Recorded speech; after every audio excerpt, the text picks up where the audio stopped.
Question 2. Why is it called Thai food? So today we are at Pie Food, not pea food. Pie as in the pie 3.14 pie. It's a traditionally Hong Kong restaurant, previously very well known for their dim sum and cha chan heng options. But now they've rebranded, expanded their menu to incorporate some more of the more traditional Hong Kong dishes, Canto dishes. Braised sea grouper in traditional style. Reminds me of 沙煲鱼头啦. I think this one was probably fried first, right? Yes, the reason why they fry it is one, to retain the shape of the fish when it's cooking, so they won't disintegrate. But at the same time, right, when you fry it and then you stew it or do whatever else with it, the fried bits become like this gooey texture, which is actually quite nice. It's a bit crispy, it's a bit gooey, a bit sticky. Some people might say that it's kind of weird. I say those people need to open their minds. You can see the individual flakes of the meat. Fresh sliced abalone with peppercorn sauce. Abalone sliced thinly to the point that it curls up like this. Slightly different from your traditional jiu style whereby it's like thick slices. Oh, very refreshing. Brings out a lot of the springy texture of abalone. It's almost squid-like cuttlefish like. And the green chili is refreshing. Not very spicy, quite mild. But I don't know, this kind of dish doesn't really scream very Cantonese to me. Peppercorn generally, I would think of it as a very Chinese thing. Double boiled sea whelk in bamboo pith soup. What is sea whelk? The closest I can think of is gong gong. Then your bamboo pith is here. This is the crunchy texture that I really like. It is basically a type of fungus, not actually bamboo.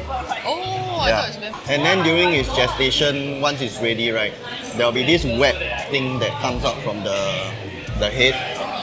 Yeah, that's the part. It's known for that crunchy texture that goes very well with soup. I'm gonna try the soup first. Oh, very clean, light, some natural sweetness from the seafood.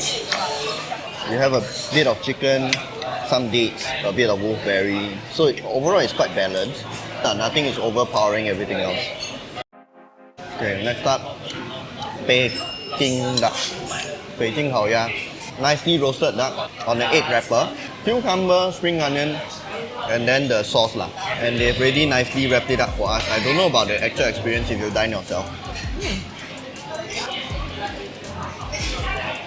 But the way it's prepared it's meant to elevate the crispiness of the skin and the flavors of the duck itself. That's why you have the wrapper, that's why you have the spring onion and the cucumber sliced that way, so that when you bite into it, it feels like extra crispy. Why is it called pie food? Pie, you know the mathematics, the pie, like never ending lor. So they use that as Never ending. the pie. Correct, because the number is Correct. Or forever 3.14. So we both got it wrong lah. She thought it's because it's circle. In my mind, I was thinking cutie pie and then. I think mine sounds better than yours. Stir-fried crab in Typhoon Shelter style. Why Typhoon Shelter? 避风塘 Why is it called 避风塘? Yeah.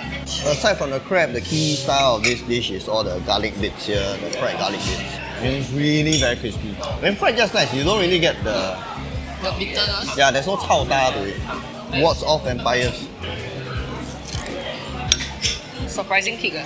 Slowly gets out the more you chew. Crab is so fresh. You don't want your crab to be all mushy inside. You want to see all these individual strands of like the crab meat. There's a lot of things at play. The freshness of the crab. Yes.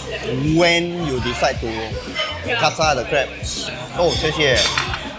What is this? For washing hand, not for drinking. Because Singaporean, we generally just default to salted egg, pepper, butter or chili. This is new. I quite like it. Wow, the steam. Steamed glutinous rice with bacon and chicken in lotus leaf.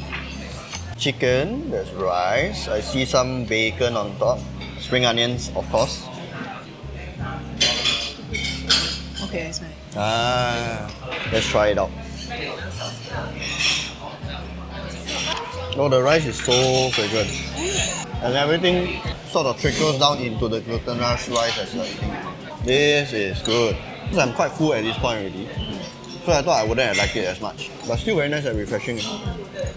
So that was Thai food. Honestly, I think it's quite enjoyable. And I appreciate the new dishes that they offer with their expanded menu lah. If you ask me, I think now that they have all these new dishes, it's not just a place for you to go for like dim sum and have lunch, that kind of thing. Now that they have a lot of all these private rooms, private dining areas, you can even consider coming here for special events. For example, I'm just giving you an idea. Upstairs is just ROM, right?